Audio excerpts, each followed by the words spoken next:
ಗಜಮುಖದವಗೆ ಗಣಬಗೆ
ಶ್ರೀ ದುರ್ಗಾಂಬಿಕೆಯ ಬಲಗೊಂಡು ಭಕ್ತಿಯೊಳದು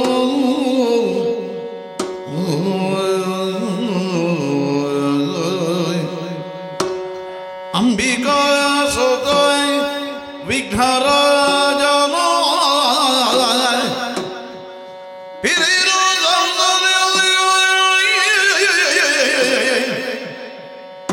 ಅಂಬುನಿಧಿಯಾತ್ಮಜಿಗೆ ಕೈ ಮುಗಿದು ಅಂಬುಜಾಸನ ಬಾಣಿಯರು ಪಾದಾಜಗೆ ಬಡ ಮಾಡುವುದು ಬನ್ನಿ ಬೇರಿ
ಇಲ್ಲಿ ಬಂದು ಆಲೋಚನೆ ಮಾಡುವುದು ಇನ್ನೇನು ಮಾಡುವ ಅಂತ ಮೊದಲೇ ಆಲೋಚನೆ ಮಾಡಬೇಕಾಗಿತ್ತು. ಆದರೆ ಈ ಕಾಲಘಟ್ಟದಲ್ಲಿಯೂ ಅದೇ ಆಲೋಚನೆ ಕೌರವನ ಮನಸ್ಸಿನಲ್ಲಿ ಹೆಪ್ಪುಗಟ್ಟಿಯದೆ. ಹುಟ್ಟಿದ್ದು ಹಿಂದೆ ಅಲ್ಲ, ನಿನ್ನೆ ಅಲ್ಲ, ಯಾವಾಗಲೂ ಹುಟ್ಟಿದ ಪ್ರಶ್ನೆ ಅದು. ಇನ್ನೇನು ಮಾಡುವ, ಮುಂದೇನು ಮುಂದೇನು ಮುಂದೇನು. ಅದರ ಉತ್ತರಾರ್ಧವು ಉಂಟು. ಪಾಂಡವರ ಸೋಲಿಪರ ಇನ್ನೇನು ಮಾಡುವ. ಈ ಪ್ರಶ್ನೆ ಹುಟ್ಟುವುದು ಆಶ್ಚರ್ಯಕರವಾದ ವಿಷಯ ಏನೂ ಅಲ್ಲ. ಸಂತಾನ ಇಲ್ಲ, ಶಾಪಗ್ರಸ್ತನಾಗಿದ್ದೇನೆ ಚಿಕ್ಕಪ್ಪ. ತದನಂತರವನ್ನು ಸೇರಿದ್ರೆ ಆಮೇಲೆ ಬಂದು ತಕೊಳ್ಳಿ. ಇವರು ಪಾಂಡವರು ಸ್ವೀಕರಿಸಬೇಕು. ಹಿಮವತ್ ಪರ್ವತದಿಂದ ಬಂದ ಸನ್ಯಾಸಿಗಳು ಋಷಿಮುನಿಗಳು ಹೇಳಿದರು. ಎರಡು ಕೈಗಳನ್ನು ನೀಡಿ ಅಜ್ಜ ಭೀಷ್ಮಾಚಾರ್ಯರು ಸ್ವಾಗತಿಸಿದರು. ಋಷಿಮುನಿಗಳ ಒಂದಿಗೆ ಬಂದ ಪಾಂಡವರನ್ನು ಕಂಡ ಮೇಲೆ ಅಲ್ಲಲ್ಲ, ಪಾಂಡವರಿಗೆ ಸಂತಾನವಾಗಿದೆ ಅನ್ನುವ ವಿಷಯ ನಮ್ಮ ಅಜ್ಜನಿಗೆ ಸಿಕ್ಕಿತ್ತು ಅಥವಾ ತಿಳಿದದ್ದು. ಮೊದಲೇ ಬಂದಿತ್ತಂತೆ ವರ್ತಮಾನ. ಗೊತ್ತಾದ ಮೇಲೂ ಯಾಕೆ ಪಾಂಡುಪುತ್ರರನ್ನು ಕರೆಸಿಕೊಳ್ಳಲಿಲ್ಲ? ಈ ಪ್ರಶ್ನೆಗೆ ಯಾರು ಉತ್ತರವನ್ನು ಕಂಡುಹಿಡುವುದಕ್ಕೆ ಹೋಗಲಿಲ್ಲ. ಅಜ್ಜ ಭೀಷ್ಮಾಚಾರ್ಯನ ಮನಸ್ಸೇನು ತಿಳಿಯದೇ ಇದ್ದರು. ಕಂತೆಯರು ಮಾದ್ರಿ ಕುಮಾರರು ನನ್ನ ಮನಸ್ಸನ್ನು ಒಪ್ಪಲಿಲ್ಲ. ಕಾರಣ ಏನು? ಹಿರಿಯವನಾದ ಧೃತರಾಷ್ಟ್ರನ ಮಗ ನಾನು. ಧೃತರಾಷ್ಟ್ರ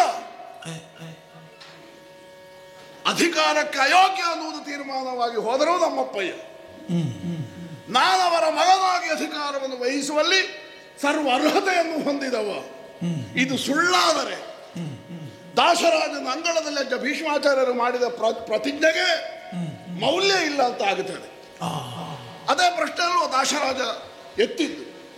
ಅದಕ್ಕೆ ನಾವು ಉತ್ತರ ಕೊಡುವುದಕ್ಕಾಗದೆ ದೇವವ್ರತ ನಾಮಕನಾದವನ ಭೀಷ್ಮಾಚಾರ್ಯರಾದದ್ದು.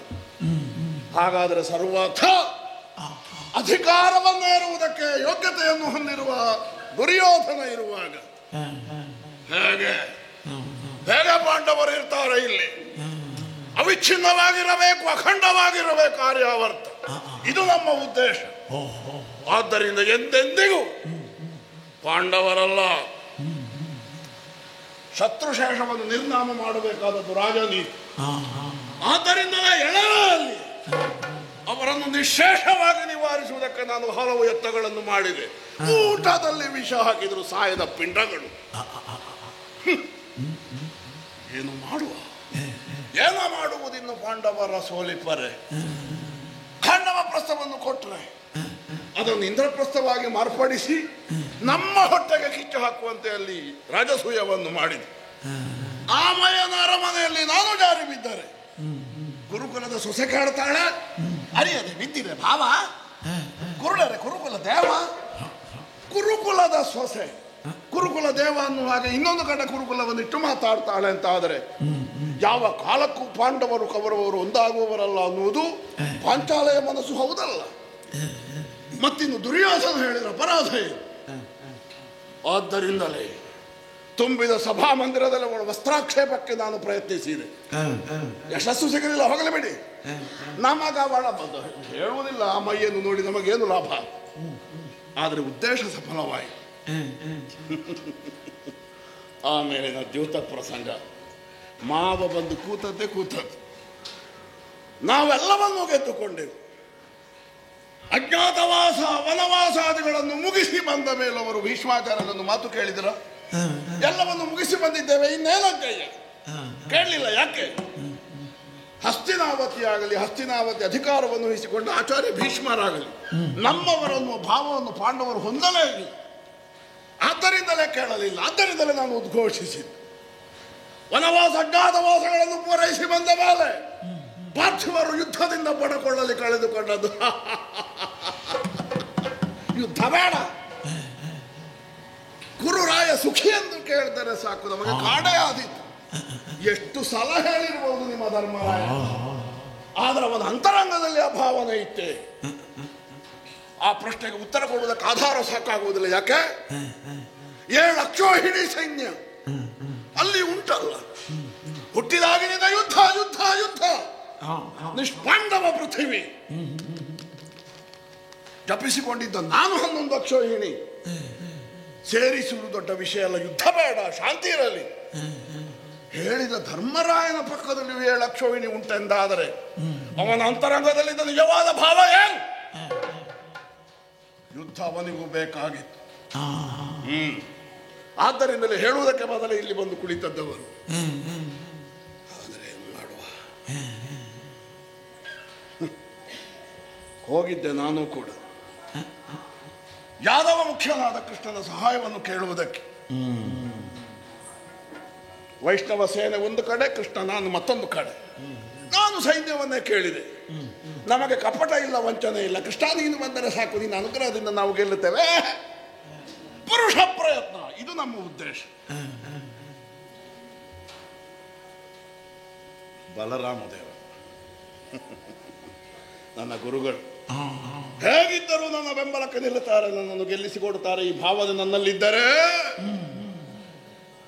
ಆ ಕೃಷ್ಣ ಯಾರಿಗೆ ಸಾರಥಿಯಾದನು, ಅವ ಕೇವಲ ಅರ್ಜುನನ ರಥದ ಸಾರಥಿ ಮಾತ್ರ ಅಲ್ಲ, ಅವರ ಮನೋರಥದ ಸಾರಥಿ, ಅವರ ಜೀವನ ರಥದ ಸಾರಥಿ ಅನ್ನುವುದನ್ನು ಮಾಡಿ ತೋರಿಸಿದ. ಯಾವುದೋ ಒಂದು ದನ ಬಂತಂತೆ, ಗುರುಗಳಾದ ಬಲರಾಮ ದೇವರದನ್ನು ಮುಟ್ಟಿದ್ರಂತೆ, ಅದು ಇದು ಸತ್ತು ಹೋಯಿತಂತೆ.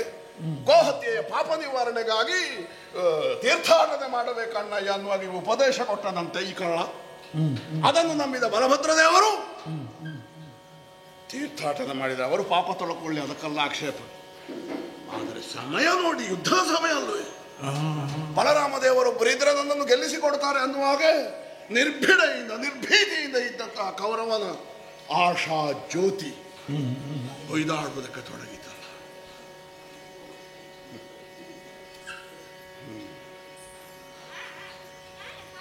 ಅವ ಹಾಗಾಯ್ತು, ಇವ ಹೀಗಾಯ್ತು.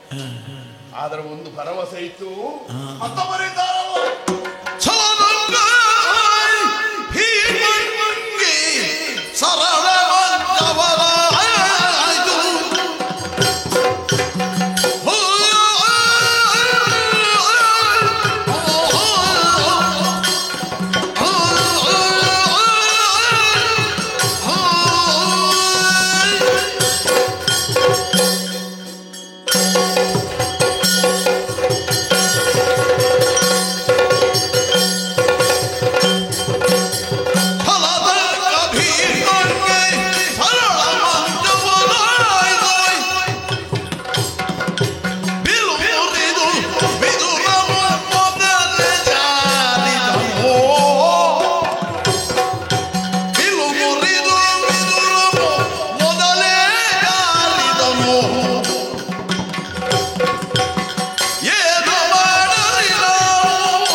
ಘಂಟಾಘೋಷವಾಗಿ ತಾನು ಬ್ರಹ್ಮಾಚಾರಿಯಾಗಿದ್ದು ಉದ್ಘೋಷಿಸಿದನು.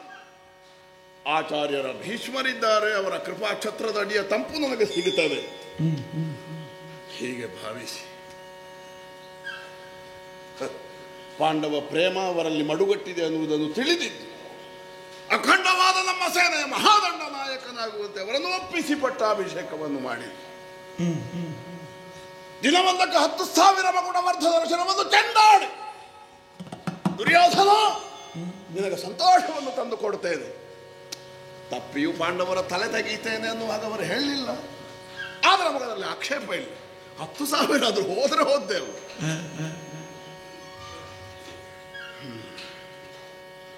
ಶಿಖಂಡಿ ಅಲ್ಲ ಹೇಳಿದ್ದಾರೆ, ಅವರು ಹೇಳಿದ್ದಾರೆ. ಸ್ವಲ್ಪ ನಮ್ಮದೇ ಜಾಗರೂಕತೆ ಆಯ್ತಾ ಏನು? ಶಿಖಂಡಿ ಇದರಿಗೆ ಬಾರದ ಹಾಗೆ ನೋಡಿಕೊಳ್ಳಬೇಕು. ಬಂದ ಕ್ಷಣದಲ್ಲಿ ಸರಳ ಮಂಚದಲ್ಲಿ ಅವರು ಪವಡಿಸಿ ಬಿಟ್ಟರು. ಕಾಣುವವರಿಗೆ, ಅದರ ಕುರಿತಾಗಿ ಹೇಳುವವರಿಗೆ ಅದು ಸರಳ ಮಂಚ. ಅವರು ಮಲಗಿದ್ದು ಸರಳಿನ ಮಂಚ. ಅವರಿಗೆ ಅದರ ನೋವರ್ಥವಾಗಿದವೋ ಇಲ್ಲವೋ ಗೊತ್ತಿಲ್ಲ. ಆದರೆ ಅವರು ಮಲಗಿದ ಸರಳಿನ ಮಂಚ ಚುಚ್ಚಿದ ನೋವನ್ನು ಅನುಭವಿಸುವವ ಈ ಕೌರವ. ಮುನಿದು ನಿಂದರಾದರೆ ದೇವಾಸುರರನ್ನೇ ಗಣಿಸರು. ವಿದ್ಯಾಭ್ಯಾಸ ಪ್ರಪೂರ್ಣರಾಗಿ ದೇವಲೋಕದಿಂದ ಹೊರಟ ಕಾಲಕ್ಕೆ ಇವನನ್ನು ನಿದಿರಿಸುವವರಲ್ಲಿ ದೇವ ದಾನವರಿಲ್ಲ. ಹೀಗೆ ಗಗನವಾಣಿ ಆಯ್ತಂತೆ.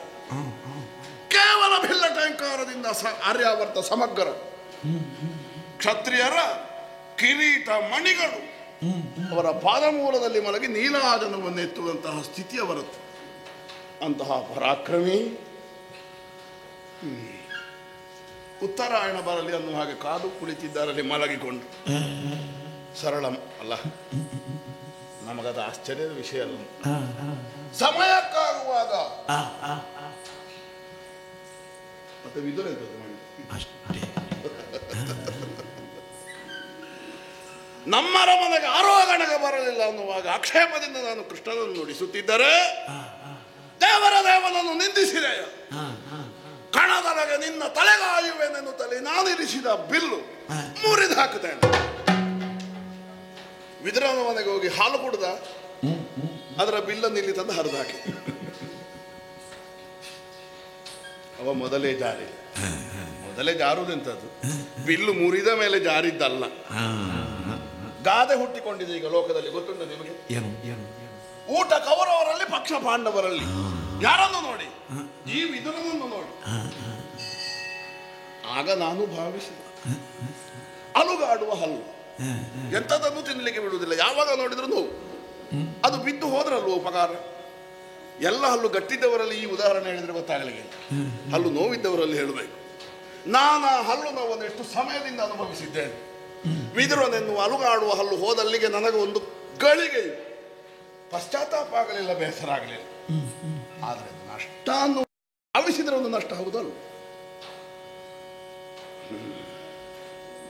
ಮಹಾದಂಡ ನಾಯಕರಾಗಿದ್ದಂತಹ ಭೀಷ್ಮಾಚಾರ್ಯರು ಮಲಗಿದ್ರು. ಕೊಟ್ಟ ಕೊನೆಗೆ ಈಗ ಆಚಾರ್ಯ ದ್ರೋಣರಿಗೆ ಸೇನಾ ನಾಯಕ ಪದವಿಯನ್ನು ಕೊಟ್ಟಿದ್ದೇನೆ. ಸೇನಾಧಿಪತಿ ಪಟ್ಟಾಭಿಷೇಕವನ್ನು ಹೊಂದಿದಂತ ಅವರು ನನ್ನಲ್ಲಿ ಒಂದು ಮಾತು ಕೇಳಿದರು. ಕೌರವ ನಿನಗೆ ಏನು ಬೇಕು? ನನ್ನಲ್ಲಿ ಬಡತನ ಉಂಟು ಅನ್ನುವುದಕ್ಕಾಗಿ ಅಲ್ಲ, ನನ್ನ ಮೇಲೆ ಅವರಿಗೆ ಇರಬಹುದಾದಂತ ಅಥವಾ ಇರುವ ಅನುಗ್ರಹ ಎಷ್ಟು ಅನ್ನುವುದನ್ನು ತೋರ್ಪಡಿಸುವುದಕ್ಕಾಗಿ ಹೇಳಿದ್ದು. ನಾನು ಬಡವ ಅಲ್ಲ ಅನ್ನೋದು ನನಗೆ ಚೆನ್ನಾಗಿ ಗೊತ್ತು. ನನ್ನಲ್ಲಿ ಎಷ್ಟಿದೆ ಅನ್ನೋದನ್ನು ಇನ್ನೊಬ್ಬರು ಹೇಳಿದ ಮೇಲೆ ನನಗೆ ಕೆಲವು ಸಲ ಗೊತ್ತಾಗೋದು ಅಂತ. ನಾನು ಏನನ್ನು ಕೇಳಿ ಅಂತ ಆ ಯುಧಿಷ್ಠಿರನನ್ನು ಬಂಧಿಸಿ ನನ್ನ ಕಾಲಬುಡದಲ್ಲಿ ಹಾಕಿ ನನಗೆ ಆಚಾರ್ಯ ದ್ರೋಣರೇ ಸ್ಫೂರ್ತಿ. ಗುರುದಕ್ಷಿಣೆ ಏನು ಬೇಕು ಅನ್ನುವ ಕಾಲಕ್ಕೆ ಆ ಪ್ರಶ್ನೆಗೆ ಉತ್ತರವಾಗಿ ಹೇಳಿದ್ದದೆ. ದ್ರುಪದನನ್ನು ಕಟ್ಟಿ ನನ್ನ ಕಾಲಬುಡಕ್ಕೆ ತಂದಾಕಿ ನನಗೆ ಗುರುದಕ್ಷಿಣೆ ತಂದ ಹಾಕಿ. ಗುರುವಿಗೆ ತಕ್ಕ ಶಿಷ್ಯ ನಾನು ಅದನ್ನೇ ಕೇಳಿ. ಆ ಪಾಂಡವರಲ್ಲಿ ಹಿರಿಯ ಯಮಧರ್ಮರಾಯನ ಮಗ ಅವನನ್ನ ಕಾಲ ಬುಡದಲ್ಲಿ ಬಂದು ಬಿದ್ದರೆ ಅವನ ನೆತ್ತಿಯ ಮೇಲೆ ನನ್ನ ಆದ್ರೆ ಏನ್ ಮಾಡುವ, ಕೆಲವು ಹೊಂಗನಸುಗಳು ಹುಟ್ಟಿದಲ್ಲಿಯೇ ಬಂಜೆಯಾಗಿ ಬಿಡ್ತವೆ. ಕನಸಿನ ಗರ್ಭಪಾತ ಆಗಿ ಹೋಯಿತು. ಆಯದು ನಾಯಕ ಈ ಅರ್ಜುನ, ಕೃಷ್ಣಾರ್ಜುನರು ಬಂದು ದ್ರೋಣಾಚಾರ್ಯರು ಕಟ್ಟಿ ತರುತ್ತಿರುವಂತಹ ಧರ್ಮರಾಯನನ್ನು ಬಿಡಿಸಿಕೊಂಡು ಹೋದರು.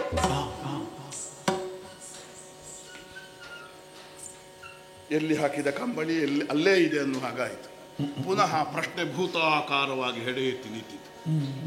ಏನ ಮಾಡುವುದು ಪಾಂಡವರ ಅವರು ಸೋಲದೆ ನನಗೆ ಗೆಲುವಿಲ್ಲ. ಕೌರವಗೆಲ್ಲದೆ ಗುರುಕುಲಕ್ಕೆ ಉಳಿವಿಲ್ಲ. ಏನು ಮಾಡುವ, ಏನು ಮಾಡುವ, ಏನು ಮಾಡುವ?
ವ್ಯಾಕುಲ ಮಾನಸನಾಗಿ ಮುಂದೆ ಅನ್ನುವಂತಹ ಚಿಂತನೆಯಲ್ಲಿ ಮೈಮರೆತು ಕುಳಿತಿರುವೆಯಲ್ಲ, ನತಮಸ್ತಕನಾಗಿ ಹೋಗಿದ್ದೆ. ಮಂಡೆ ತನ್ನಷ್ಟಕ್ಕೆ ಬಾಗಿ ಹೋಗಿದಾಗ ಪ್ರಯೋಜನ ಕಾರ್ಯಕಾರ್ಯಗಳ ಘನತೆಯನ್ನರಿಯುವ ವಿವೇಕ ಇದ್ದವರಿಗೆಲ್ಲ ಒದಗಿದ ಪರಿಣಾಮಕ್ಕನುಗುಣವಾಗಿ ಭಾವ ಪರಿವರ್ತನೆಯು ಸಹಜ. ಪ್ರಪಂಚದಲ್ಲಿ ಒಬ್ಬ ಮುಖ ಎತ್ತಿ ನಡೆಯುವುದು ಯಾವಾಗ ನಾವು ನಿರ್ಧರಿಸಿದ ಯಾವುದೇ ಕಾರ್ಯದಲ್ಲಿ ಯಶಪ್ರದರಾದಾಗ ನಮಗೆ ತಲೆ ಎತ್ತಿ ನಿಲ್ಲುವುದಕ್ಕೆ ಸಾಧ್ಯ ಆಗುತ್ತದೆ. ನಾವಾಗಿ ಸಂಕಲ್ಪಿಸಿ ಕೈಗೊಂಡ ಕಾರ್ಯದಲ್ಲಿ ನಾವು ವಿಫಲರಾದರೆ ಅಥವಾ ಸೋಲನ್ನು ಕಂಡರೆ ತನ್ನಿಂದ ತಾನೇ ತಲೆ ಕೆಳಗೆ ಹಾಕಲೇಬೇಕಾಗುತ್ತದೆ. ಹಾಗೆಂದು ಒಬ್ಬ ಕರ್ತವ್ಯಶೀಲನಾದಂತಹ ವ್ಯಕ್ತಿ ಒದಗಿದ ಪರಿಣಾಮದಿಂದ ಕುಂದಿದ ಮನಸ್ಸುಳ್ಳವನಾಗಿ ಕರ್ತವ್ಯಕ್ಕೆ ವಿಮುಖನಾಗಿ ಉಳಿಯಬೇಕೆ ಅಲ್ಲ, ಛಲವನ್ನು ಹಿಡಿದು ಕೈಗೊಂಡಂತಹ ಕಾರ್ಯದಲ್ಲಿ ಯಶವನ್ನು ಸಾಧಿಸುವ ತನಕ ಸಾಗುವುದೇ ತನಗೆ ಸರಿ ಎನ್ನುವಂತಹ ನಿರ್ಣಯದಿಂದ ಮುಂದಾಗಬೇಕು. ನಾನು 2ನೇ ವರ್ಗಕ್ಕೆ ಸೇರಿದ. ಹೌದಲ್ಲ? ಹೌದು. ಆದ್ದರಿಂದಲೇ ನೀನು ತಲೆ ಕೆಳಗ ಹಾಕಿ ಕುಳಿತುಕೊಳ್ಳುವುದನ್ನು ನಾವು ಗಮನಿಸುವುದಿಲ್ಲ. ಅನೇಕ ಸಂದರ್ಭಗಳಲ್ಲಿ ನಾವೇ ಆಡಿದ್ದುಂಟು, ನೀನು ಎಲ್ಲೆಲ್ಲ ತಲೆ ಕೆಳಗೆ ಹಾಕಬೇಕು, ಎಲ್ಲೆಲ್ಲ ತಲೆ ಕೆಳಗೆ ಹಾಕಬೇಕು, ಅಲ್ಲೆಲ್ಲ ತಲೆ ಎತ್ತಿದ್ದೆ. ಆಗ ನಿನಗದು ಹಿತ ಅಂತ ಅನ್ನಿಸಲಿಲ್ಲ. ಈಗಲೂ ನಾನು ಉದ್ದೇಶಪೂರ್ವಕವಾಗಿ ತಲೆ ಕೆಳಗೆ ಹಾಕಿದ್ದಲ್ಲ, ತನ್ನಿಂದ ತಾನೇ ಬಂದದ್ದು. ಅದು ನೀವು ಹೇಳಿದ ಮೇಲೆ ನನಗೆ ಗೊತ್ತಾದದ್ದು. ಸುಯೋಧನ ಗುರುಕುಲಾಗ್ರಣಿ, ಗುರುಕುಲದ ಸಿಂಹಾಸನವನ್ನು ವಿದ್ಯುಕ್ತವಾಗಿ ನೀನೇರಿದವನಲ್ಲದೆ ಹೋದದ್ದು ಅಲ್ಲ. ಬಹುಕಾಲದಿಂದ ಇದನ್ನು ಮುನ್ನಡೆಸಿಕೊಂಡು ಬಂದವನು ನೀನು ಹೌದು. ನಿನ್ನ ಆಶ್ರಿತರಾಗಿ ನಾವು ಬದುಕನ್ನು ಕಟ್ಟಿಕೊಂಡವು. ಆದರೂ ಅಲ್ಲೆಲ್ಲ ಅಗ್ರಣಿಯಾಗಿ ಕಾರ್ಯಪ್ರವೃತ್ತನಾಗುವಂತಹ ಅವಕಾಶಗಳು ಎಲ್ಲ ಸಂದರ್ಭಗಳಲ್ಲಿಯೂ ನಿನಗೆ ಒದಗಲಿಲ್ಲ. ಒಂದೊಮ್ಮೆಗೆ ನೀನು ಹೆಜ್ಜೆಯನ್ನು ಮುಂದಿರಿಸಿದ್ರು ನಿನ್ನಯ್ಯನಾದಂತಹ ಧೃತರಾಷ್ಟ್ರ ಭೂಪತಿ ಅಗ್ರಣಿಯಾಗಿ ತಾವೇ ಕೊನೆಯ ತೀರ್ಮಾನವನ್ನು ಕೈಗೊಂಡ ಅನೇಕ ಪ್ರಕರಣಗಳನ್ನು ನಾವು ಕಾಣುತ್ತೇವೆ. ನಮ್ಮ ಕೆಲವು ಸದುದ್ದೇಶಗಳು ಅದರಿಂದ ಭಂಗ ಆದದ್ದು ಉಂಟು. ಹೌದಪ್ಪ. ಮತ್ತೆ ಯಾವನಾದ್ರೂ ಕೆಟ್ಟ ಉದ್ದೇಶ ಅಂತ ಪ್ರಾರಂಭ ಮಾಡ್ತಾನೆ, ಆದರೆ ಇನ್ನುಳಿದವರು ಕೆಲವು ಬಾಕಿ ಇದ್ದವರು ನಮ್ಮದು ಕೆಟ್ಟ ಉದ್ದೇಶ ಅಂತ ಹೇಳುವುದುಂಟು. ಹೌದಪ್ಪ. ಲೋಕದಲ್ಲಿ ಅವರವರ ದೃಷ್ಟಿಕೋನಕ್ಕನುಗುಣವಾಗಿ ಕೈಗೊಳ್ಳುತ್ತಾರೆ. ನೀನಾದರೂ ನಾನಾದರೂ ಮೂರನೆಯವನಾದರೂ ಮಾಡುವುದನ್ನೇ. ಮತ್ತೆ ಎಲ್ಲರನ್ನು ಮೆಚ್ಚಿಸುವುದಕ್ಕೆ ನಮಗೆ ಆಗ್ತದ ಆಚಾರ್ಯರೇ? ಆದ್ರೂ ಬಹುಮಂದಿಗಳನ್ನು ಮೆಚ್ಚಿಸುವ ಪ್ರಯತ್ನ ಆದ್ರೂ ಬೇಕು. ಇದು ಬದುಕಿನ ಕ್ರಮ. ಅದು ಹೌದಲ್ಲ? ಅನೇಕರನ್ನು ಮೆಚ್ಚಿಸಬೇಕು. ಎಲ್ಲರನ್ನು ಮೆಚ್ಚಿಸುವುದಕ್ಕೆ ಯಾವನಿಂದಲೂ ಆಗುವುದಿಲ್ಲ.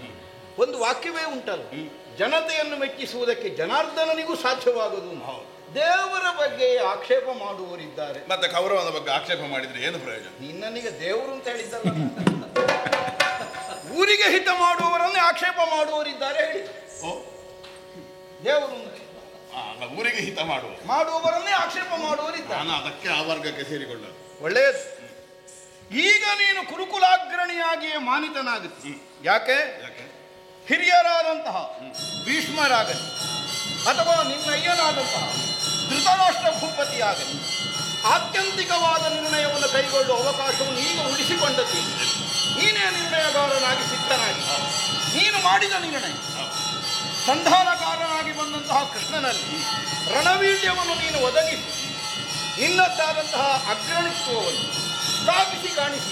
ಹೌದೌದು, ನಾವು ಒಂದೊಂದೇ ಹೆಜ್ಜೆ ಇಟ್ಟು ಈ ಸ್ಥಿತಿಗೆ ಬಂದದ್ದು ನಿಮಗೂ ತಿಳಿಯದೇ ಇದ್ದದ್ದೇನಲ್ಲ. ಪರೀಕ್ಷಾ ರಂಗದಲ್ಲಿ ವರ್ಣದ ಮೂಲಕವಾಗಿ ಅನರ್ಹತೆಯನ್ನು ಹೊಂದಿದ ಕರ್ಣನಿಗೆ ಅಂಗರಾಜ್ಯಾಭಿಷೇಕವನ್ನು ಮಾಡಿದೆ. ನನಗೆ ಗೊತ್ತಿಲ್ಲದೆ ಇಲ್ಲ ಗುರುಗಳೇ. ಅಂಗರಾಜ್ಯಾಭಿಷೇಕವನ್ನು ಮಾಡುವ ಅರ್ಹತೆಯನ್ನು ಮೂರ್ಧಾಭಿಷಿಕ್ತನಲ್ಲದ ನಾನು ಹೊಂದಿಲ್ಲ. ಆದರೂ ಮಾಡಿದಿ. ಯಾರಾದ್ರೂ ಆಕ್ಷೇಪ ಹೇಳಿದ್ರು? ಯಾರು ಆಕ್ಷೇಪ ಮಾಡಲಿಲ್ಲ. ಆದ್ದರಿಂದ ನಾವೆಲ್ಲ ಅದರ ಹಿನ್ನೆಲೆಯಲ್ಲಿದ್ದ ಉದ್ದೇಶವನ್ನು ಹೇಗೆ ಭಾವಿಸಿಕೊಂಡದ್ದು? ನಿನಗೂ ಇಲ್ಲಿ ಎಷ್ಟು ಅಧಿಕಾರ ಉಂಟು ಅನ್ನುವುದನ್ನು ನೀನು ಪರೀಕ್ಷಿಸುವುದಕ್ಕೂ ಹೊರಟಿದ್ದಿ ಆ ಪ್ರಕರಣದಲ್ಲಿ. ಈ ಅಂಗರಾಜ್ಯ ತೆಗೆದುಕೊಟ್ಟಿ, ನಿನಗೇ ಬರಲಿಲ್ಲ, ಅಧಿಕಾರವೇ ಬರಲಿಲ್ಲ, ಆದರೂ ಕೊಟ್ಟೆ. ಇನ್ನೊಬ್ಬರಿಗೆ ಅಂಗರಾಜ್ಯಾಭಿಷೇಕ ಅಂತೇಳಿ ಅಭಿಷೇಚನೆ ಮಾಡಿಬಿಟ್ಟು ಅದು ಸಿಂಧು ಆಯ್ತು. ಆಕ್ಷೇಪ ಯಾರೂ ಮಾಡಲಿಲ್ಲ. ಕೆಲವು ಸಲ ಸಿಂಧುತ್ವ ಅನ್ನುವುದು ಒದಗುವುದೇ ಹಾಗೆ. ಆಕ್ಷೇಪ ಮಾಡಬೇಕಾದಲ್ಲಿ ಆಕ್ಷೇಪ ಮಾಡದೆ ಉಳಿದ್ರೆ ಅದೇ ಸಮ್ಮತಿ ಅಂತ ಲೋಕ ತಿಳಿಯಿತು. ಆದ್ದರಿಂದಲೇ ನೀವು ಹೇಳಿದ ಈ ಶಬ್ದಕ್ಕೆ ಈಗ ಮೌಲ್ಯ ಬರುವುದು ಏನು? ಗುರುಕುಲಾಗ್ರಣಿ. ಅದೇ, ಈಗಂತೂ ನಿನ್ನನ್ನೆಲ್ಲರೂ ಒಪ್ಪಿದ್ರಲ್ಲ. ಈಗ ಯುದ್ಧ ಬೇಡ, ಹೀಗೆ ಆಡಿದವರೆಲ್ಲ ನಿನ್ನನ್ನು ಅನುಸರಿಸಿಕೊಂಡು ನಿಲ್ಲುವಂತಹ ಸ್ಥಿತಿಯನ್ನು ನಾವು ಕಾಣ್ತಾ ಇದ್ದೇವೆ. ಭೀಷ್ಮಾಚಾರ್ಯರು ಪಾಂಡವರಲ್ಲಿ ಹೋರಾಟ ಬೇಡ, ನಾನು ಎಷ್ಟೋ ಸಲ ಹೇಳಿದ್ದೆ, ಪಾಂಡವ ವಿರೋಧ ಬೇಡ, ಅವರನ್ನು ವಿರೋಧಿಸಿ ಗೆಲ್ಲುವಂತಹ ಸಾಮರ್ಥ್ಯ ನಮ್ಮಲ್ಲಿಲ್ಲ. ಸಾಮರ್ಥ್ಯ ಇಲ್ಲ ಅಂದರೆ ಕೇವಲ ದೈಹಿಕವಾದ ಸಾಮರ್ಥ್ಯ ಇಲ್ಲ ಅನ್ನುವುದೊಂದೇ ಉದ್ದೇಶ ಅಲ್ಲ. ಒಬ್ಬಾತ ಕೈಗೊಂಡಂತಹ ಸಮರದಲ್ಲಿ ಗೆಲುವನ್ನು ಕಾಣುವುದಕ್ಕೆ ಕಲಿತ ವಿದ್ಯೆಯೋ ಶರೀರದ ಸಾಮರ್ಥ್ಯವೋ ಮಾತ್ರ ಸಾಕಾಗುವುದಿಲ್ಲ. ಅದಕ್ಕಿಂತ ಹಿನ್ನೆಲೆಯದ್ದೊಂದು ಪ್ರತ್ಯೇಕವಾದದ್ದಿದೆ ಅನ್ನುವ ದೃಷ್ಟಿ ಇದ್ದದ್ದರಿಂದಲೇ ಪಾಂಡವ ವಿರೋಧ ಸಲ್ಲದು. ಇನ್ನೂ ಒಂದು ಕಾರಣದಿಂದ ನಿನ್ನ ಕುಟುಂಬದವರೇ ಅವರು. ಹೌದು, ಕುಟುಂಬ ವಿರೋಧವನ್ನು ಮಾಡಿದ ಸುಯೋಧನ. ನನಗಿರುವ ಅದೊಂದು ಕೊರತೆ, ಅದೊಂದೇ. ಎಂಥದ್ದು? ಅಲ್ಲ, ಅವರು ನಮ್ಮ ಕುಟುಂಬದವರು ಅಲ್ಲ. ಅದೇ ಈಗ ಅವರಿಗೆ ನಾಳೆಗೆ ಅದು ಕೊರತೆ ಬರ್ತದೆ ಅನ್ನೋದು ನನಗೀಗ ಕಾಣಲಿಕ್ಕೆ ಪ್ರಾರಂಭ ಆಗಿದೆ. ನಮ್ಮ ಕುಟುಂಬದವರು ಇದ್ದಾರೆ ಅಂತ ಹೇಳಲಿಕ್ಕೆ ಅದು ಬೇಕಲ್ಲ ಒಬ್ಬಾದ್ರು ಇಲ್ಲಿ ಅಲ್ಲಿಗೆ ಬಂದು ಮುಟ್ಟದ ಕಥೆ. ಹಾಗೆ ಈಗ ಕುಟುಂಬದವರೆಲ್ಲ ಇರ್ತಾರೆ. ಹೋಗಲಿ ಬಿಡು, ಇದ್ದರೆ ಇರುವುದೇ ಹೌದಾದ್ರೆ ಈಗ ಪಿತೃಕಾರ್ಯ ಅನ್ನುವುದಕ್ಕೆ ಅರ್ಥವೇ ಇಲ್ಲ. ಹೌದಪ್ಪ, ಹಾಗೆಂದು ಯಾರೂ ಶಾಶ್ವತರಲ್ಲ. ಶಾಶ್ವತರಲ್ಲ ಅನ್ನುವುದಕ್ಕಾಗಿ ಯಾರಾದ್ರೂ ಯೌವನ ಇರುವಾಗ ಆತ್ಮಹತ್ಯೆ ಮಾಡಿಕೊಂಡ್ರೆ ಲೋಕ ಇಲ್ಲ. ಇರುವಷ್ಟು ಸಮಯ ಚಂದಕ್ಕಿಂತ ಬಿಡುವ ಅಲ್ವ? ತಾನಾಗಿ ಮರಣ ಒದಗಿ ಬರುವ ತನಕ ನಾವು ಬದುಕಬೇಕು ಅನ್ನುವುದು ನಮ್ಮ ದೃಷ್ಟಿಕೋನ. ನಾವಾಗಿ ಮರಣವನ್ನು ಆಹ್ವಾನಿಸಿದ ಹಾಗಾಗಬಾರ್ದು. ಈ ಕಾರಣಕ್ಕಾಗಿ ಮಾತ್ರ ಆಡ್ತಾ ಇದ್ದ. ಈಗ ಆ ವಿಷಯ ಯಾಕೆ ಹೇಳಿದ್ರಿ? ಅಲ್ಲ, ಹೇಳಿದ್ ನಾನು. ಈಗ ವ್ಯಾಕುಲ ಮಾನಸನಾಗಿದ್ದ ನಿನ್ನ ಮನವನ್ನುವಂತಹ ಮರವನ್ನು ಅಪ್ಪಿ ಬೆಳೆಯುತ್ತಿರುವ ಆ ಚಿಂತಾ ವಲ್ಲರಿಯನ್ನು ಕಿತ್ತು ಅದರ ಅವಶ್ಯಕತೆ ಇದೆ. ಇಂದಿನ ತನಕ ಆಗಿ ಹೋದದ್ದೇನು ಅನ್ನುವುದರ ಕುರಿತಾಗಿ ಯೋಚಿಸುವುದಕ್ಕಿಂತಲೂ ಇಷ್ಟು ಮುಂದಕ್ಕೆ ಸಾಗಿದ ಮೇಲೆ ನಾಳೆ ಏನು ಅನ್ನುವುದರ ಕುರಿತು ಒಂದು ಸರಿಯಾದ ನಿರ್ಣಯವನ್ನು ಕೈಗೊಳ್ಳಬೇಕಾದ ನಾಯಕ ಸ್ಥಾನದಲ್ಲಿ ನೀನಿರುವ. ಹೌದು, ನೀನೇ ತಲೆ ಕೆಳಗಾಗಿ ಕುಳಿತರೆ ಮತ್ತೆ ತಿಂಗಳ ಕೊನೆಗೆ ಕೈ ಚಾಚಿ ಸಂಬಳ ತೆಗೊಳ್ಳುವ ನಿನ್ನ ಸೈನಿಕರು ಕೆಲಸ ಮಾಡ್ತಾರೆ. ಮಾಡಲಿಕ್ಕಿಲ್ಲ, ಅವರೇ ಅಧೀರರಾಗಿ ಹೋಗ್ತಾರೆ. ಆದ್ದರಿಂದ ನೀನು ದೃಢಮನಸ್ಕನಾಗಿರಬೇಕು. ಹಾಗಲ್ಲ. ಈಗ ನೀವು, ನಾನು, ನಮ್ಮ ಸೇನೆ, ಮಹಾಸೇನಾನಿ, ನಿನ್ನೆ ದಿವಸದ ಯುದ್ಧ, ಮೊನ್ನೆಯ ಯುದ್ಧ ಎಲ್ಲ ಗೊತ್ತಿದ್ದಂತೆ. ವ್ಯಂಗ್ಯವ, ಶ್ಲೇಷಯ, ವಕ್ರೋಕ್ತಿಯ ನನ್ನ ಹತ್ರವ ಅಲ್ಲ, ಚಿಂತಿಸಬಾರದು ಅಂತ ಕಾಣ್ತದೆ.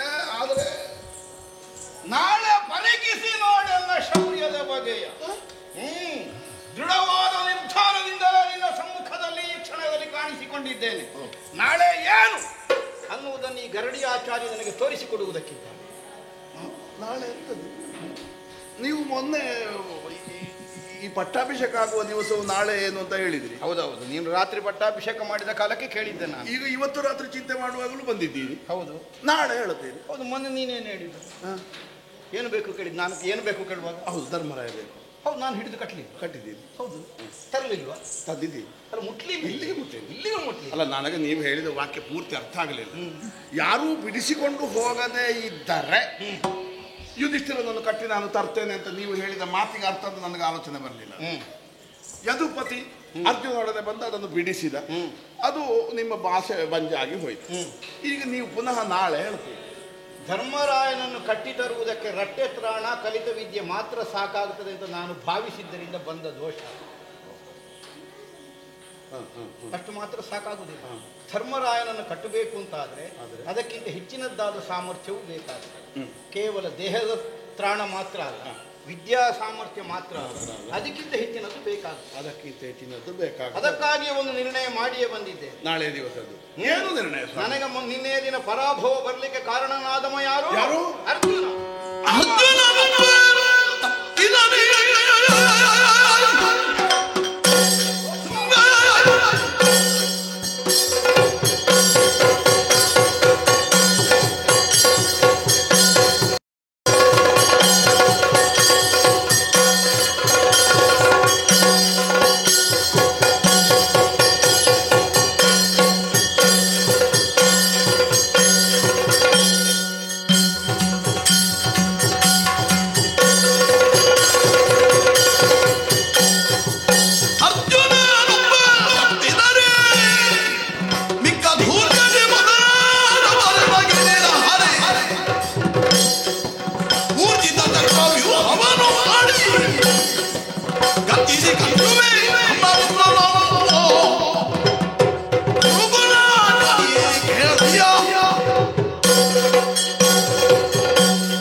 ಮಾತ್ರವಲ್ಲ, ಪಕ್ಷನಿಷ್ಠೆಯಿಂದ ಸುಯೋಧನನ ಗೆಲುವನ್ನು ಒದಗಿಸಿಕೊಡಬೇಕು ಅನ್ನುವಂತಹ ನಿರ್ಣಯದಿಂದ ನಿನ್ನೆ ದಿನ ನಾನು ಸಮರ ಕಣದಲ್ಲಿ ಮುಂದಾದ.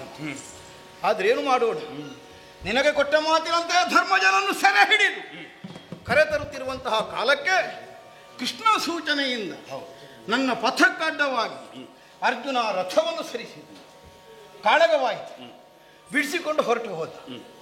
ಆದ್ದರಿಂದಲೇ ನಿನಗೆ ಕೊಟ್ಟ ಮಾತಿನಂತೆ ಧರ್ಮರಾಯನನ್ನು ಕಟ್ಟಿತರುವಲ್ಲಿ ನಿನ್ನೆ ದಿನ ತೊಡಕೊದಗಿ ಬಂತು. ಒಂದು ವೇಳೆ ನಿನ್ನೆ ದಿನ ಧರ್ಮರಾಯನನ್ನೇ ನಾನು ಕಟ್ಟಿ ತಂದು ನಿನಗೆ ಒಪ್ಪಿಸುತ್ತಿದ್ದರೆ ಬಹುಶಃ ಯುದ್ಧವೇ ಮುಗಿದು ಹೋಗ್ತದೆ. ಇವತ್ತಿನ ಪ್ರಸಂಗವೇ ಬೇರೆ. ಬೇಡವೇ ಬೇಡ. ಯಾಕೆಂದ್ರೆ ಪ್ರತಿಪಕ್ಷದ ನಾಯಕನಾದವ ನಮ್ಮ ಕೈವಶವಾದರೆ ಆಮೇಲೆ ಯುದ್ಧ ಎಲ್ಲಿಂದ? ಯುದ್ಧ ಎಂತ ತಕ್ಕ ಮಾಡುದು? ಅವಶ್ಯಕತೆ ಇಲ್ಲ, ಅವರು ಸೋಲನ್ನು ಒಪ್ಪಿಕೊಳ್ಳಲೇಬೇಕಾಗುತ್ತಿದೆ. ಆದರೆ ತಪ್ಪಿ ಹೋಯಿತು ಸಂದರ್ಭ. ಆದ್ದರಿಂದಲೇ ಇಂದಿನ ದಿನ ಚಿಂತಿಸುತ್ತಿರುವಂತಹ ನಿನ್ನ ಅಂತರಂಗದ ದುಗುಡದ ಭಾರ ಕಡಿಮೆ ಆಗಬೇಕು ಅನ್ನೋ ಒಂದೇ ಕಾರಣಕ್ಕಲ್ಲ, ಒಂದು ದೃಷ್ಟಿಯಿಂದ ನನಗೂ ಅರ್ಜುನ ಕೊಟ್ಟ ಪಂಥಾಹ್ವಾನ ಅದು ಅಂತ ನಾನು ಅದನ್ನು ಸ್ವೀಕರಿಸಿದ್ದೆ. ಅದಕ್ಕಾಗಿ ಏನು ದ್ರೋಣ ಅನ್ನುವುದನ್ನು ಕಾಣಿಸಿಕೊಡಬೇಕು. ಅರ್ಜುನನೊಬ್ಬ ನನ್ನ ಮುಂಭಾಗಕ್ಕೆ ಬಾರದೆ ಉಳಿಯುವ ಹಾಗಾದರೆ ಮತ್ತೆ ಯಾರು ಪ್ರತ್ಯಕ್ಷವಾಗಿ ಧೂರ್ಜಟಿಯ ಸಮರ ಕ್ಷೇತ್ರದಲ್ಲಿ ಕಾಣಿಸಿದರು ಅದನ್ನು ಗಣಿಸಬೇಕಾದಂತಹ ಅವಶ್ಯಕತೆ ನಮಗಿಲ್ಲ. ನಾವು ಕಲಿತದ್ದೆಲ್ಲ ಪ್ರದರ್ಶನ ಮಾಡಲಿಲ್ಲ ಸಮರ ಕ್ಷೇತ್ರದಲ್ಲಿ, ಹೇಳಿಕೊಡುವುದರಲ್ಲೇ ಆಯ್ತು. ಅಲ್ಲ, ಕಲಿತದ್ದನ್ನೆಲ್ಲ ಮಾಡಬೇಕಾಗಿ ಬರಲಿಲ್ಲ ಅಂತ ಅರ್ಥ. ನಾವು ಕಲಿತದ್ದಲ್ಲಿ ಸ್ವಲ್ಪ ಸ್ವಲ್ಪ ಮಾತ್ರ ಮಾಡಬೇಕಾಗಿ ಬಂದದ್ದು. ಅಲ್ಲ, ನಮಗೆ ಲೋಕಾನುಭವ ಹೇಳಿದ್ದು ಈ ಹೇಳಿಕೊಡುವುದನ್ನೇ ವೃತ್ತಿ ಮಾಡಿದವರಿದ್ದಾರೆ, ಅವರ ಪ್ರದರ್ಶನ ನೋಡ್ಲಿಕ್ಕೆ ಸಾಧ್ಯ ಇಲ್ಲ. ಹೌದೌದು, ಅದು ಹಾಗಾಗಿ ಹೋಗ್ತದೆ. ಪ್ರದರ್ಶನವೇ ಮಾಡುವವರು ಹೇಳಿಕೊಡದೇ ಇದ್ದವರ ಪ್ರದರ್ಶನ ನೋಡ್ಲಿಕ್ಕೆ ಆದ್ರೂ ಇಷ್ಟ ಆಗ್ತದೆ. ಅಲ್ಲ, ಪ್ರದರ್ಶನ ಆಗ್ತದೆ, ಹೇಳಿಕೊಡ್ಲಿಕ್ಕೆ ಅವರಿಗೆ ತಿಳಿಯುವುದಿಲ್ಲ. ಹೌದು, ಹೇಳಿಕೊಟ್ರೆ ಅರ್ಥ ಹಾಗಾಗಿ ಹೋಗ್ತದೆ. ದ್ರೋಣ ಹಾಗಲ್ಲ, ದ್ರೋಣ ಆ ದೃಷ್ಟಿಯಲ್ಲಿ ಸವ್ಯಸಾಚಿನ ನನಗೆ ಹೇಳಿಕೊಡ್ಲಿಕ್ಕೂ ಬರ್ತದೆ. ಅಲ್ಲ, ನಿಮಗೆ ಅಲ್ಲದಿದ್ರು ಒಂದು ಬಿರುದುಂಟು, ಎಂತದದು? ಶಾಪಾದ ಪಿಶರಾದ. ಹೌದು, ದ್ರೋಣವರು ಉಭಯ ಸಾಮರ್ಥ್ಯ. ಹೌದು, ಈಗ 4 ಸಾಮರ್ಥ್ಯ ಆಯ್ತು. ಹೇಗೆ? ಒಂದಿದ್ದು ಹೌದು, ಹೇಳಿಕೊಡುವುದಕ್ಕೂ ಪ್ರದರ್ಶಿಸುವುದಕ್ಕೂ, ಒಂದು ಶಾಪಕ್ಕೂ ಶರಕ್ಕೂ, ಎರಡರಿಂದಲೂ ಸಾಮರ್ಥ್ಯ ಇದ್ದವ ಅಂತ ಅರ್ಥ.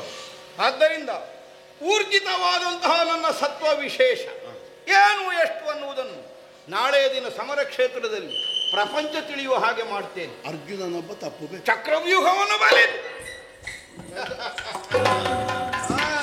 ನನ್ನದಾದ ಸತ್ವ ಏನು ನೋಡು. ಅರ್ಜುನೊಬ್ಬ ತಪ್ಪಿದರೆ ಮತ್ತದನ್ನು ಯಾರು ಪ್ರವೇಶಿಸ್ತಾರೆ, ಯಾರು ವಿಜಯವನ್ನು ಹೊಂದಿ ಹಿಂದೆ ಹೋಗ್ತಾರೆ ಅಂತ ನಾನು ನೋಡ್ತೇನೆ. ಚಕ್ರವ್ಯೂಹ ನನಗೆ ಎಲ್ಲಿಯೋ ಕೇಳಿದ ನೆನಪುಂಟು ಈ ಶಬ್ದ. ಹೋಗ್ಲಿ, ಅದು ಬಿಡಿ. ಅದೇಂತದ್ದು ಚಕ್ರವ್ಯೂಹದ ಪಾಠ ಮಾಡೋ ದಿವಸ ನೀನೇನು ಮಾಡ್ತಾ ಇದ್ದಿ? ನಾನಲ್ಲೇ ಇದ್ದೆ. ನಾನು ಎಲ್ಲ ಪಾಠಕ್ಕೆ ಯಾವುದಕ್ಕೂ ತಪ್ಪಿಸಲಿಲ್ಲ. ಪಾಠಕ್ಕೆ ಯಾವುದಕ್ಕೂ ತಪ್ಪಿಸಲಿಲ್ಲ. ಹೌದು, ಪಾಠ ನನ್ನಿಂದ ತಪ್ಪಿಸಿದೆ. ಅರ್ಜುನನೊಬ್ಬ ತಪ್ಪಿದ್ದಾನೆ ಅಲ್ವ? ಇದಿರಾಳಿಯಾಗಿ ಬಂದು ನಿಮ್ಮ ಯೋಜನೆಯನ್ನು ನಿಷ್ಫಲಗೊಳಿಸಬಹುದ ಸಾಮರ್ಥ್ಯವನ್ನು ಹೊಂದಿರುವ ಅರ್ಜುನ ಬಾರದೆ ಇದ್ದರೆ ಊರ್ಜಿತ ಚಕ್ರವ್ಯೂಹ ಎಂಥದ್ದೇ ಆಗಲಿ ಒಂದನ್ನು ಮಾಡಿ ನೀವು ಗೆಲ್ಲುತ್ತೀರಿ. ಇದಿರಾಳಿಗಳಲ್ಲಿ ಸಾಮರ್ಥ್ಯ ಇರುವವರು ಇದಿರಾಗಿ ಬಂದು ನನ್ನನ್ನು ವಿರೋಧಿಸದೇ ಇದ್ದರೆ ನಾನು ಯುದ್ಧವನ್ನು ಗೆದ್ದುಕೊಡ್ತೇನೆ ಅನ್ನುವ ಹಾಗೆ ಹೇಳಿದ ಹಾಗೆ ಆಯ್ತಲ್ಲ ಸ್ವಾಮಿ. ಇದು ಹೇಗೆ? ಈಗ ಅರ್ಜುನನೊಬ್ಬನೇ ಸಮರ್ಥನಲ್ವಲ್ಲ. ಅಲ್ಲಿ ಅರ್ಜುನಷ್ಟು ಸಮರ್ಥ ಬೇರೆ ಇಲ್ಲಲ್ಲ. ಹಾಗಲ್ಲ, ಪಾಂಡವ ಪಾಳೆಯ ಸಂರಕ್ಷಿತವಾದದ್ದು ಭೀಮಾರ್ಜುನರಿಂದ ಅನ್ನುವುದೇ ಪ್ರತಿ. ಅದು ಭೀಮ ಇದ್ದರೂ ನಡೆಯುತ್ತದೆ. ಭೀಮಾರ್ಜುನರಿಂದ ರಕ್ಷಿಸಲ್ಪಡುವ ಪಾಂಡವ ಸೇನೆ. ಅರ್ಜುನನ ಕೌರವರದ್ದು ಭೀಷ್ಮದ್ರೋಣರಿಂದ ಸಂರಕ್ಷಿಸಲ್ಪಡುತ್ತಿರುವಂತಹ ಕೌರವ ಸೇನೆ. ಹೌದು, ನಮಗೆ ಕೆಲವು ಸಲ ಕಷ್ಟ ಆಗುವುದಂತದ್ದು. ಕೆಲವರು ತಪ್ಪುವುದೇ ಅವರನ್ನು ತಪ್ಪಿಸಬೇಕು ಅಂತ ಹೇಳಿದ್ರೆ, ಈಗ ನಾವಾದ್ರೆ ಆಗಾಗ ತಪ್ಪುವುದುಂಟು. ಆದರೆ ತಪ್ಪನ್ನು ತೋರಿಸಿಕೊಳ್ಳದೆ ಸುಧಾರಿಸಿಕೊಂಡು ಹೋಗುವ ಬುದ್ಧಿವಂತಿಕೆ ನಮಗುಂಟು. ಸಿಗಬೇಕಾದವರಿಗೆ ಸಿಗದಾಗೆಲ್ಲ ತಪ್ಪಿಸಲಿಕ್ಕೆ ನಿನಗೆ ಬರ್ತದೆ. ಅದನ್ನು ತಪ್ಪಿಸುವುದು ಹೇಳಿದ್ದಲ್ಲ ನಾನು, ಅದು ನಮಗೆ ಹುಟ್ಟಿನಿಂದ ಬಂದದ್ದು. ಇದರಲ್ಲಿ ಏನು ತಪ್ಪಿಸಲಿಕ್ಕೆ ಆಗುದಿಲ್ಲ? ಅಲ್ಲ, ತಪ್ಪಿಸಬಹುದು. ಅಷ್ಟು ದೊಡ್ಡ ಕೆಲಸ ಅಂದ್ರೆ ಘನವಾದ ಕೆಲಸ ನಾನು ಮಾಡಬೇಕೆಂದಾದರೆ ಅರ್ಜುನ ತಪ್ಪಿದ ಮೇಲೆ ಎಂತದ್ದು ಅಂತ ಬೇಕೋ ಬೇಡುವ. ನನಗೆಲ್ಲಿಯೋ ಕೇಳಿ ಮರೆತ ಒಂದು ಶಬ್ದವನ್ನು ನೀವು ಇಲ್ಲಿ ಅದೆಂತದ್ದು ಈಗೀಗ ನಿನಗೆ ಅಥವಾ ಈಗೀಗ ಇನ್ನೊಬ್ಬರ ಮಾತಿನಲ್ಲಿ ವಿಶ್ವಾಸ ಕಡಿಮೆ ಆಗಿದೆ. ಮೊದಲೇ ನನಗೆ ಯಾರ ಮೇಲೂ ವಿಶ್ವಾಸ ಇಲ್ಲ. ಅಲ್ಲ, ಒಂದೊಂದು ನೀನು ಹೆಚ್ಚು ವಿಶ್ವಾಸ ತಡೆಯುತ್ತೆ. ಅದಕ್ಕೆ ನಾನು ಪ್ರಶ್ನೆ ಆಗಿದ್ದೆ, ಅಲ್ಲದಿದ್ರೆ ಕೇಳುವ ಪ್ರಶ್ನೆ ಇಲ್ಲಲ್ಲ. ಈಗ ಪಾಂಡವರನ್ನು ಕರೆಸಿಕೊಡು, ದ್ಯೂತದಲ್ಲಿ ನಾನು ಅವರನ್ನು ಸೋಲಿಸ್ತೇನೆ ಅನ್ನುವಾಗ ನಿನ್ನ ಮಾವ ಹೇಳಿಲ್ವ? ಆಗ ನೀವು ಇದಕ್ಕಿಂತ ಮೊದಲು ಎಲ್ಲಿಯಾದ್ರೂ ಒಂದು ಸೋಲಿಸಿದ್ದು ಉಂಟ ಮಾವ ಅಂತ ಹೇಳಿದ್ಯಾ? ನನಗೆ ಕೆಲವರು ಹೇಳಿದ್ರೆ ಪಕ್ಕ ನಿನ್ನ ಮಾವ. ಹೌದು, ಹಾಗಾಗಿ ನಡೀತದೆ. ಮತ್ತೆ ನಮ್ಮ ಕೆಲವು ಸ್ನೇಹಿತರು ಅವನ 3ನೇ ಪರಿಚಯ ಇಲ್ಲ ಅದೇ. ಅಲ್ಲಲ್ಲ ಅಲ್ಲಪ್ಪ, ಅಯ್ಯೋ, ಮತ್ತೆ?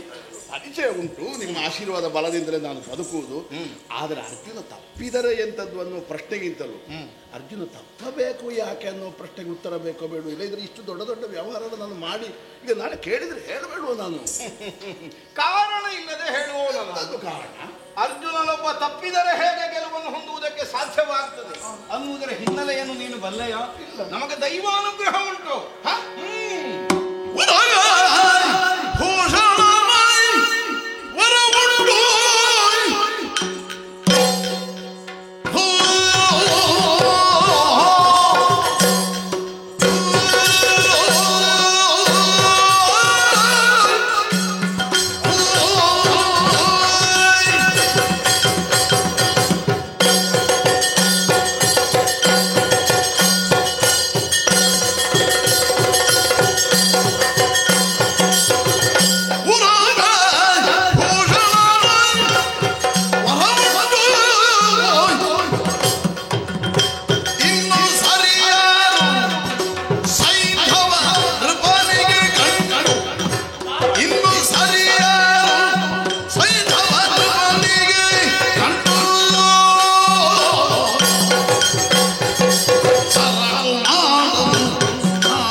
ಒಂದು ಮಾತನ್ನು ನಾನು ಆಗಲೇ ಆಡಿದೆ.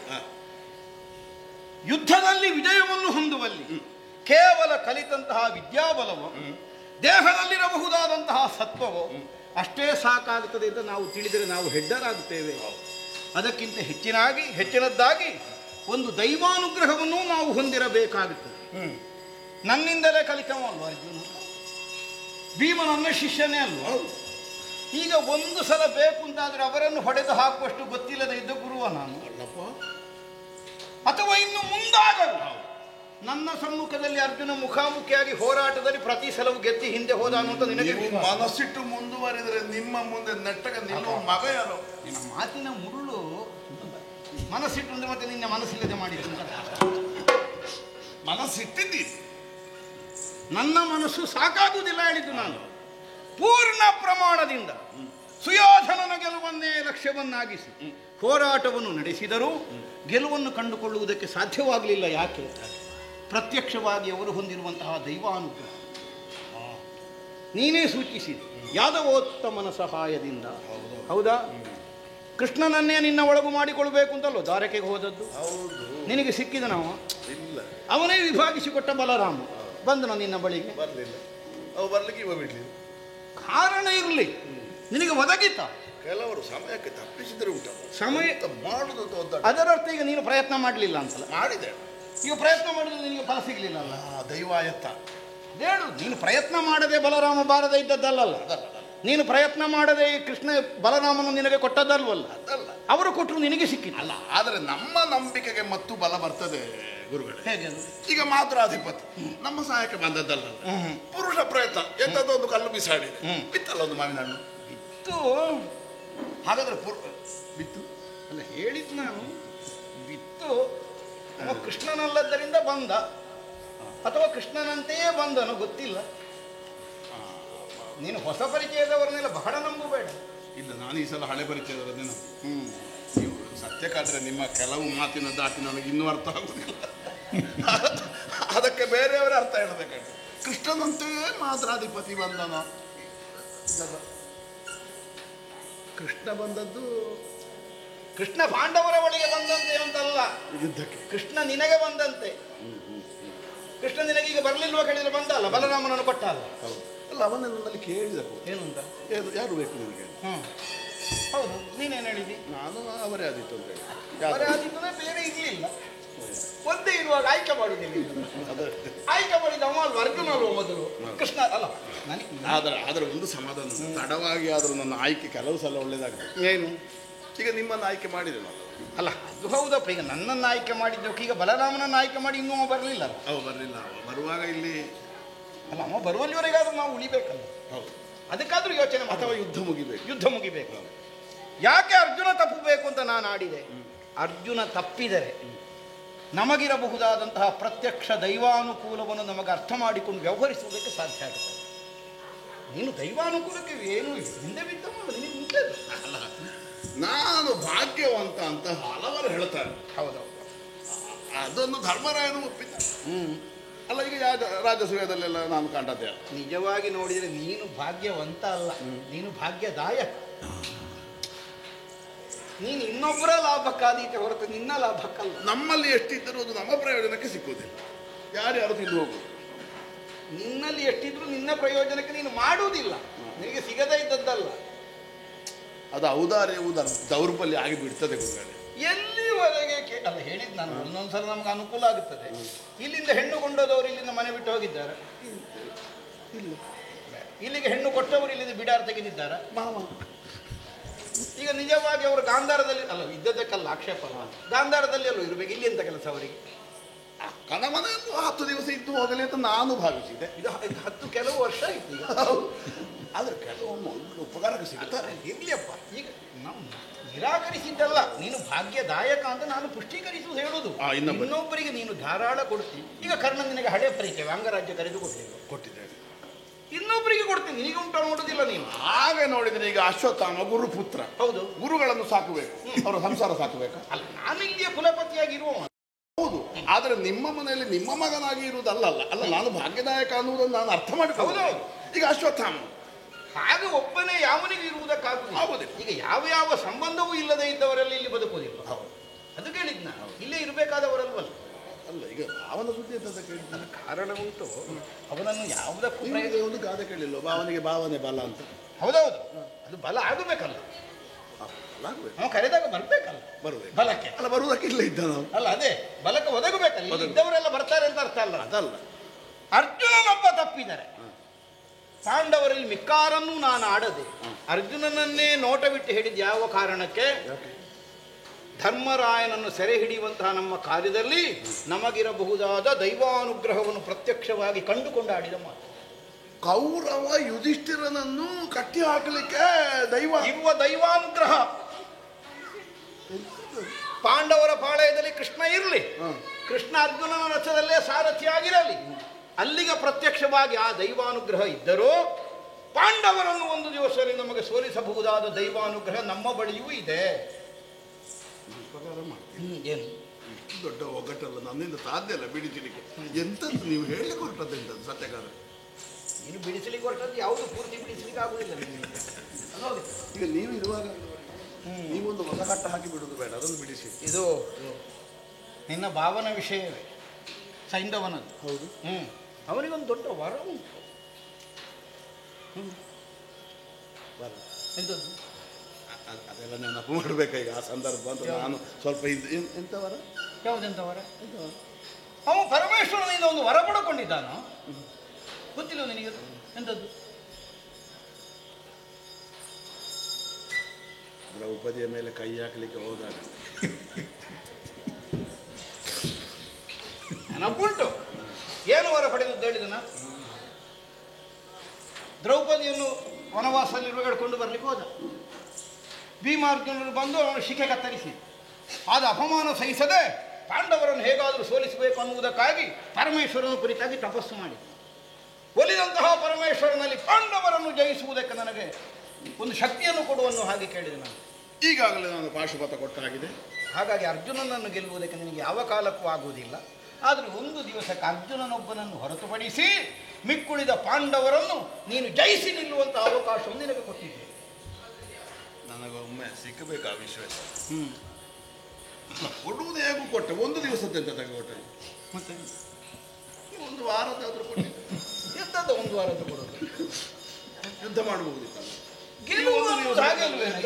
ಒಂದು ನಿರ್ಣಾಯಕವಾದ ಯುದ್ಧಕ್ಕೆ ಒಂದು ದಿವಸವೂ ಸಾಕಾಗುವುದಿಲ್ಲ. ಸಾಕಾಗ್ತದೆ. ಈಗ ಪಾಂಡವರನ್ನು ನೀನು ಒಂದು ದಿವಸಕ್ಕೆ ಗೆದ್ದರೆ ಮರು ದಿವಸಕ್ಕೆ ನೀನು ಸೋತಮ ಅಂತ ಅದಲ್ಲ ಮತ್ತೆ ಅಲ್ಲ, ಅದು ಹೇಗೂ ಈಗ ಅವಾಗ ಮರ ಎಂಥದ್ದು? ಚಕ್ರವ್ಯೂಹವನ್ನು ಬಲಿದು ಅದರ ದ್ವಾರದಲ್ಲಿ ಸೈಂಧವನನ್ನು ಸ್ಥಿರವಾಗಿ ನಿಲ್ಲಿಸ್ತೇನೆ. ಪಾಂಡವರಿಗೆ ಯಾರಿಗೂ ಒಳ ಪ್ರವೇಶಿಸಲಿಕ್ಕೆ ಆಗುದಿಲ್ಲ. ಅರ್ಜುನನಿಗಲ್ಲ, ಪಾಂಡವರಿಗೆ ಮಿಕ್ಕುಳಿದವರಿಗೆ ಒಳಗೆ ಪ್ರವೇಶಿಸಲಿಕ್ಕೆ ಆಗುದಿಲ್ಲ. ಯಾಕೆ ಯಾರು ಬಂದರು ಸೈಂಧವ ಭಾವನೆ ಗೆಲ್ತಾರೆ. ನನ್ನ ಭಾವ ಅಲ್ಲ ಈಗ ವಿಶ್ವಾಸವಂತ ವಿಶ್ವಾಸ ಬಂತು.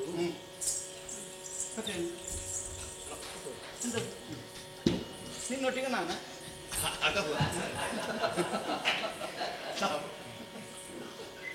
ಗುರುಗಳು ಹೌದಾದ್ರು ನಾನೊಬ್ಬ ಸಾಮ್ರಾಟ ಅಲ್ವ ಸರ್. ಹೌದದು ನೀನೇ ಕುಳಿತುಕೊಳ್ಬೇಕಾದ್ರೆ ನಾನು ಸಿಂಹಾಸನದಲ್ಲಿ ಪಕ್ಕ ವಿಲೋಮವಾಗಿ ಸಿಂಹಾಸನದೊಟ್ಟಿಗೆ ನಾನು ಸಿಂಹಾಸನದಲ್ಲಿ ಕುಳಿತುಕೊಳ್ಳಿಕ್ಕೆ ನಮ್ಮ ರಾಜ್ಯದ ಪಕ್ಕ ಗೊತ್ತಲ್ಲ ಅದಕ್ಕೆ ಇದು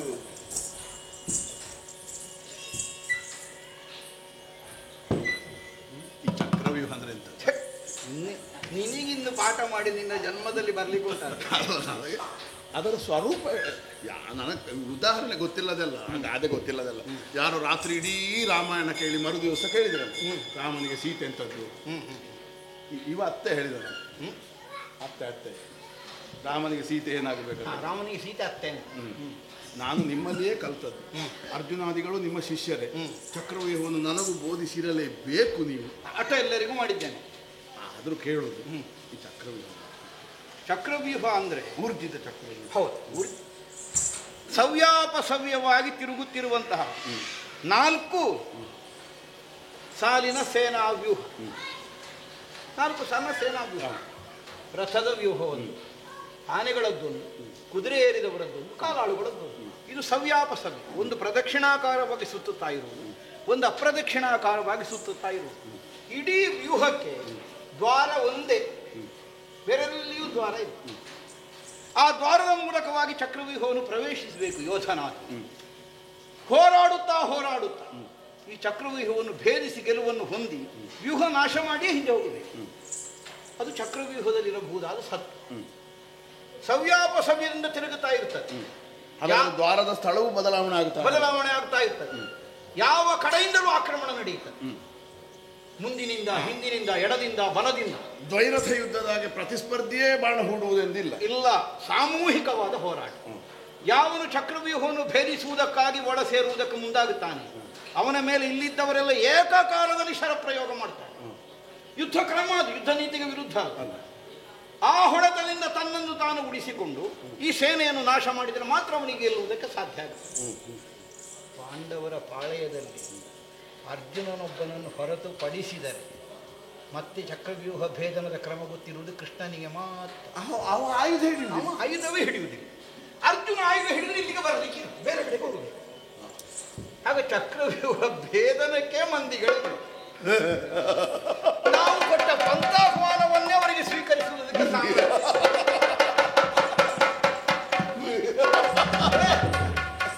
ವಿಜಯೋತ್ಸವ ನಾಡುದು. ನೀವೀಗ ನನಗಾಡಿದ್ರೆ ಚಕ್ರವ್ಯೂಹ ಉರುಟಾಗಿಯ ಸವ್ಯಾಪಸವ್ಯವಾಗಿ ಅದೇ ಚಕ್ರಾಕಾರ ಉದ್ದಕ್ಕೆ ಅಲ್ಲ ಚೌಕವ. ರಥದ ಗಾಲಿಯ ಹಾಗೆ ಗಾಲಿ ಹೀಗೆ ನೇರ ನಿಲ್ಲುವುದು, ಇದೀಗೆ ಕೆಳಗಿರುವುದು ಅಷ್ಟೇ. ನೆಲಚಕ್ರ ಹಾಗಿದ್ದು ಒಂದೇ ಬದಿಗೆ ತಿರುಗುವುದಲ್ಲ, ಪ್ರದಕ್ಷಿಣೆ ಅಪ್ರದಕ್ಷಿಣೆ. ಹೊರಗಿನ ಸುತ್ತು ಪ್ರದಕ್ಷಿಣೆ ಬಂದರೆ ಅದರಿಂದಲೇ ಒಳಗಿನ ಸುತ್ತ ಅಪ್ರದಕ್ಷಿಣೆ, ಅದರಿಂದ ಪ್ರದಕ್ಷಿಣೆ, ಅದರಿಂದಲೇ ಅಪ್ರದಕ್ಷಿಣೆ. ಕೆಲವು ನನಗೆ ಕಂಡ ಹಾಗೆ ಆಗ್ತದೆ. ಅನುಮಾನ ಬೇಡ.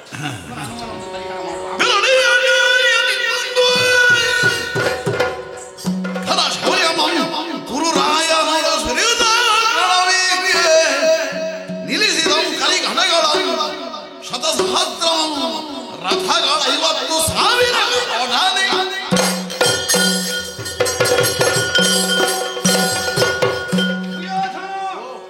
ಹೇಗದು ಅನ್ನುವುದನ್ನು ವಾಚಿಕವಾಗಿ ನಾನೆಷ್ಟೇ ಸ್ಫುಟಪಡಿಸಿದ್ರು ನಿನ್ನ ಅಂತರಂಗಕ್ಕೆ ಅದರ ಅರಿವು ಉಂಟಾಗುವುದಿಲ್ಲ.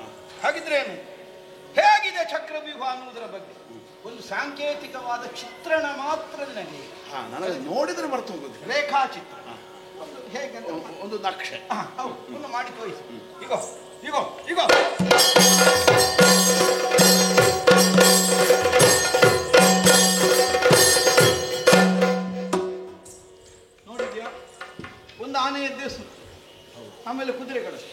ಆಮೇಲೆ ರಥ ಕಾಲಾಳುಗಳು ನೋಡು, ಎಲ್ಲಿಂದ ಪ್ರಾರಂಭ ಆದ ಎಲ್ಲಿಂದ ಮುಕ್ತಾಯ ಆದದ್ದು ಅಂತ ಗೊತ್ತಾಗ್ತದೆ ನನಗೆ. ಇದು ನೀವು ಇವತ್ತು ಕಲ್ತ್ಕೊಳ್ಬೋದು. ಹೌದು, ಇದನ್ನು ಇದನ್ನು ಮೊನ್ನೆ ಮಾಡಿದ್ದಿದ್ರೆ ವಿಜಯೋತ್ಸವ ಇವತ್ತು ನಿನ್ನೆ ಆಗುತ್ತಿತ್ತು.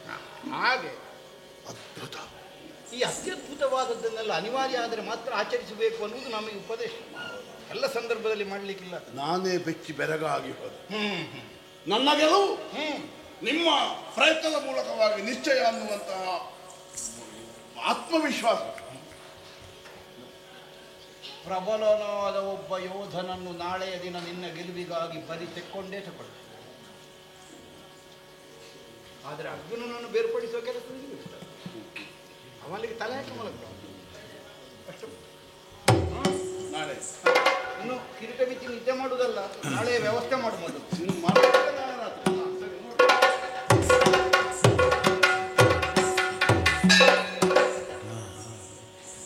ಕಡೆಗೆ ಒಂದು ವಾಕ್ಯ ಹೇಳಿದ್ರು ನೀವು, ಎಂಥದ್ದು ಅವರಲ್ಲೇ ಕೇಳಿಬಿಡ್ಬೇಕಾಗಿತ್ತು. ಈಗ ಆಗ ಕೇಳಲಿಕ್ಕೆ ನನಗೆ ತಲೆಗೆ ಹೋಗಲಿಲ್ಲ, ಈಗ ಅದು ನನ್ನ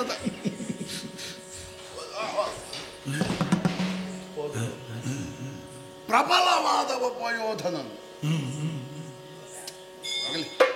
ನಾಳೆ ಅದಕ್ಕೆ ನಾವು ಹೆಚ್ಚು ಚಿಂತಿಸುವ ಸ್ವಭಾವವನ್ನೇ ಹೊಂದಿಲ್ಲ. ಹಾಗೆ ಇರುವ ಸ್ವಭಾವವೇ ಹೌದಾದರೆ ಅವ ಕೌರವ ಅಲ್ಲ. ಅರ್ಜುನನೊಬ್ಬ ತಪ್ಪಿದ್ದಾರೆ. ಹೇಗೆ?